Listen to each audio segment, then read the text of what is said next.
नमस्ते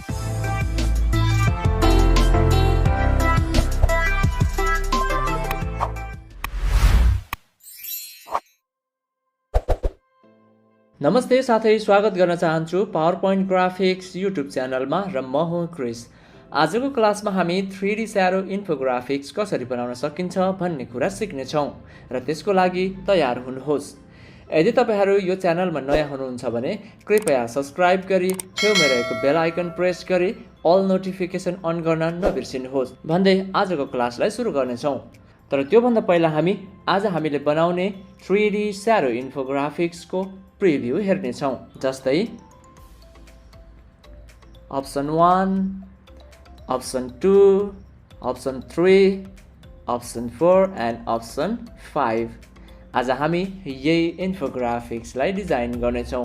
हुन्छ, अबलाई भने हामी हाम्रो कम्प्युटर स्क्रिनतर्फ लागौँ।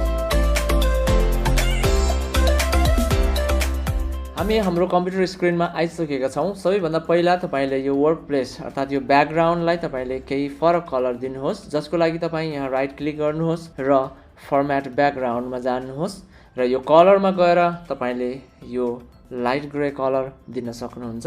त्यसपछि तपाईँ भ्यू मेनुमा जानुहोस् र यो गाइडलाइनलाई इनेबल गरिदिनुहोस्। त्यसपछि तपाईँ इन्सर्टमा जानुहोस्, सेभ र यो रेक्ट्याङ्गल लिनुहोस् र यहाँ ड्र गरिदिनुहोस्। तपाईले आफ्नो आवश्यकता अनुसार र तपाईको प्रेजेन्टेसनको रिक्वायरमेन्ट अनुसार यसलाई सानो ठुलो गर्न सक्नुहुनेछ। अहिले भने म यो साइज दिनेछु। त्यसपछि तपाईँ आउटलाइनमा जानुहोस् र नो आउटलाइन गरिदिनुहोस्। त्यसपछि तपाईँ ग्रेडियन्ट फिलमा जानुहोस् र यसलाई तपाईले 4 स्टेप ग्रेडियन्ट कलर दिन सक्नुहुन्छ। फर्स्टमा तपाईले सेम एज ब्याकग्राउन्ड कलर दिनुहोस् र सेकेन्डको तपाईँ व्हाइट कलर नै दिनुहोस् सेकेन्डलाई, र थर्डलाई पनि तपाईँ व्हाइट कलर नै दिनुहोस् र यो अन्तिम अर्थात् फोर्थलाई तपाईँले सेम ब्याकग्राउन्ड कलर नै दिनुहोस् यसरी, र यसलाई तपाईँले एडजस्ट गर्न सक्नुहुनेछ। त्यसपछि तपाईँ फेरि इन्सर्टमा जानुहोस्, सेभ र यो ओभल सेपलाई लिनुहोस् र कन्ट्रोल शिफ्ट कीको सहायताले तपाईँले यहाँनिर यसलाई ड्र गर्नुहोस् र यसको यो आधा भाग हामीलाई चाहिँदैन। त्यसको लागि तपाईँ फेरि इन्सर्टमा जानुहोस्, सेभ र यो रेक्ट्याङ्गल लिनुहोस् र यहाँनिर ड्र गरिदिनुहोस्। यो ओभललाई सेलेक्ट गर्नुहोस् र यो रेक्ट्याङ्गललाई पनि सेलेक्ट गर्नुहोस् र मर्ज सेपमा गएर तपाईँले सब्ट्र्याक्ट गरिदिनुहोस्। त्यसपछि हामीले यो हाफ सर्कल पाउनेछौँ र यसलाई पनि तपाईले सेभ आउटलाइनमा गएर नो आउटलाइन गरिदिनुहोस्। त्यसपछि तपाईँ ग्रेडियन्ट फिलमा जानुहोस्। यसलाई चाहिँ तपाईँले 2 स्टेप कलर दिन सक्नुहुन्छ। फर्स्टमा तपाईँले ब्ल्याक कलर दिनुहोस्, त्यसपछि यसको डिरेक्सन चेन्ज गरिदिनुहोस्। The black colour should be top, माथिपट्टि भएको होस्, र यो सेकेन्ड कलरलाई चाहिँ तपाईँले ब्याकग्राउन्ड कलर जस्तै दिनुभयो भने राम्रो देखिनेछ। र यो ब्ल्याक कलरको ट्रान्सपरेन्सी केही तपाईँले बढाइदिनुहोस् यसरी। त्यसपछि तपाईँ इफेक्टमा जानुहोस् र यहाँनिर तपाईँले एउटा सफ्ट एज प्रिसेट देख्नुहुनेछ, यसलाई तपाईँले केही बढाइदिनुहोस्। त्यसपछि हाम्रो सेप चाहिँ यो प्रकारको देखिनेछ र यसलाई तपाईँले आफ्नो आवश्यकता अनुसार सानो ठुलो गर्न सक्नुहुन्छ र यसलाई अझै बढाइदिनुहोस् थोरै। त्यसपछि तपाईँले यसलाई राइट क्लिक गर्नुहोस् र सेन्ड टु ब्याक गरिदिनुहोस्। त्यसपछि चाहिँ हाम्रो सेप चाहिँ यो प्रकारले देखिन्छ।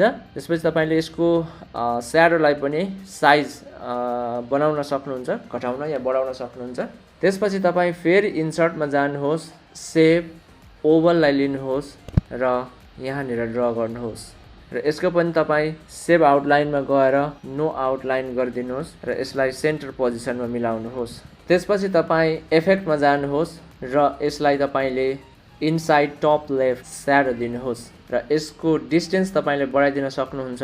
यसको एङ्गल पनि तपाईँले चेन्ज गरिदिन सक्नुहुन्छ र यसको ब्लरलाई पनि तपाईँले केही मात्रामा बढाइदिनु भयो भने अझै राम्रो हुनेछ। त्यसपछि तपाईँ फेरि इन्सर्टमा जानुहोस्, यो टेक्स्ट बक्सलाई लिनुहोस् र यहाँनिर तपाईँले नम्बर लेख्न सक्नुहुन्छ 01।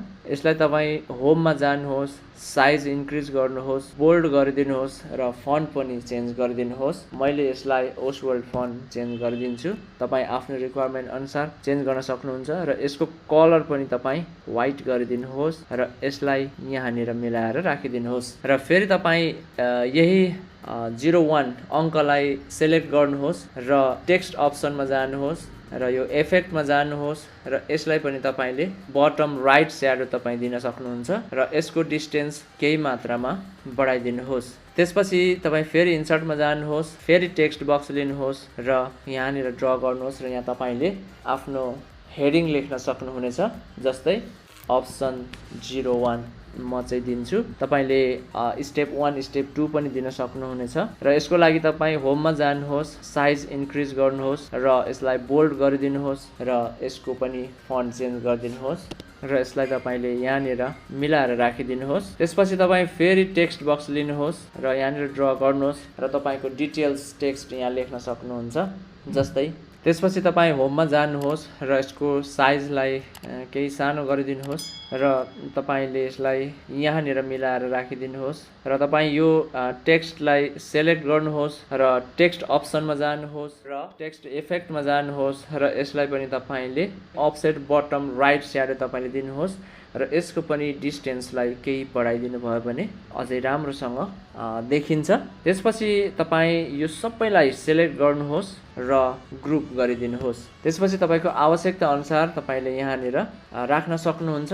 तपाईँलाई कतिवटा आवश्यक पर्छ तपाईँको रिक्वायरमेन्ट अनुसार तपाईँले यसलाई राख्न सक्नुहुन्छ। अहिलेलाई म 5 वटा बनाउने छु। त्यसको लागि म यसलाई डुप्लिकेट गर्नेछु। तपाईँ पनि यसलाई डुप्लिकेट गर्न सक्नुहुन्छ विथ कन्ट्रोल डी, नभए भने तपाईँले कन्ट्रोललाई प्रेस गरेर ड्र्याग गर्न पनि सक्नुहुन्छ यसरी। त्यसपछि तपाईँ फेरि अर्को डुप्लिकेट बनाउनुहोस् र यसलाई तपाईँले सेन्ड टु ब्याक गरिदिनुहोस् र यो दुईटालाई तपाईँले सेलेक्ट गर्नुहोस् र यसको पनि डुप्लिकेट बनाउनुहोस् र यो साइडमा राखिदिनुहोस् र यो दुवैलाई तपाईँले फेरि सेन्ड टु ब्याक गरिदिनुहोस्। यति भइसकेपछि तपाईँले यसलाई सेन्टरमा लान सक्नुहुन्छ। यसलाई सबै सेलेक्ट गर्नुहोस् र केही सेन्टर पोइन्टमा राखिदिनुहोस्। ओके, तपाईँले यतिसम्म राखिदिन सक्नुहुन्छ र यसलाई पनि तपाईँले केही मिलाइदिनुहोस्। यति भइसकेपछि तपाईँले यो कलरलाई चेन्ज गर्न सक्नुहुन्छ। जस्तै मैले यो टेक्स्टलाई चेन्ज गर्नेछु, यो सेम कलर दिनेछु। त्यस्तै गरी यसको पनि कलर चेन्ज गर्न सक्छौँ हामी। यसको लागि मैले रेड कलर राखेँ र यो टेक्स्टलाई पनि चेन्ज गरिदिनुहोस्। यसको पनि कलर रेड राखिदिनुहोस्। त्यस्तै गरी यसको पनि हामी चेन्ज गरिदिउँ। यसको मैले ग्रीन कलर राखेँ र यसलाई पनि मैले ग्रीन कलर चेन्ज गरिदिन्छु र यसको पनि हामी चेन्ज गर्न सक्छौँ। यसको लागि यो ओरेन्ज कलर र यो टेक्स्ट पनि सेम कलर नै हामी राखिदिन्छौँ। त्यसपछि यसमा हामी जानेछौँ, यसको पनि हामी कलर चेन्ज गरिदिन्छौँ। यसको लागि हामी पिङ्क राखिदिन्छौँ र यो टेक्स्टको पनि कलर चेन्ज गरिदिनेछौँ। यसलाई पनि पिङ्क।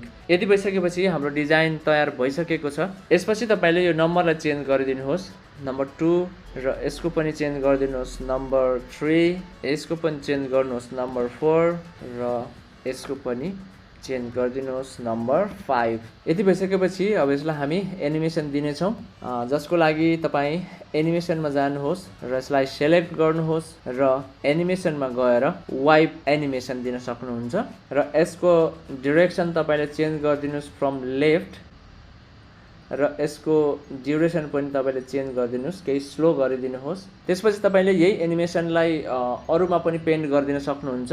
म चाहिँ सजिलोको लागि यही गर्ने गर्छु। तपाईँहरूले चाहिँ यो एनिमेसनमा गएर प्रत्येकलाई दिनुभए पनि हुन्छ, तर मैले चाहिँ सजिलोको लागि यही एनिमेसन सबैमा पेन्ट गरिदिनेछु अहिले, जसको लागि म यसलाई सेलेक्ट गर्नेछु र एनिमेसन पेन्टरलाई लिएर मैले यहाँ क्लिक गर्नेछु र यसको डिरेक्सन चाहिँ म चेन्ज गरिदिन्छु फ्रम राइट र यसलाई म आफ्टर प्रिभियस पनि गरिदिन्छु र यसको ड्युरेसन ओके, यसको ड्युरेसन ठिक छ। त्यसपछि म यसलाई सेलेक्ट गर्छु र एनिमेसन पेन्टर लिन्छु र यसमा पेन्ट गरिदिन्छु र यसको पनि म डिरेक्सन चेन्ज गरिदिन्छु। यसको चाहिँ फ्रम टप गरिदिनेछु। त्यसपछि म यो सेलेक्ट गर्नेछु एनिमेसन पेन्टर र यसमा पेन्ट गरिदिनेछु र यसलाई पनि म आफ्टर प्रिभियस गरिदिनेछु। त्यसपछि म यसलाई सेलेक्ट गर्नेछु, एनिमेसन पेन्टरमा जानेछु र यसमा पेन्ट गरिदिनेछु। यसपछि हाम्रो डिजाइन कम्प्लिट भएको छ। अब हामी यसको प्रिभ्यू हेर्नेछौँ।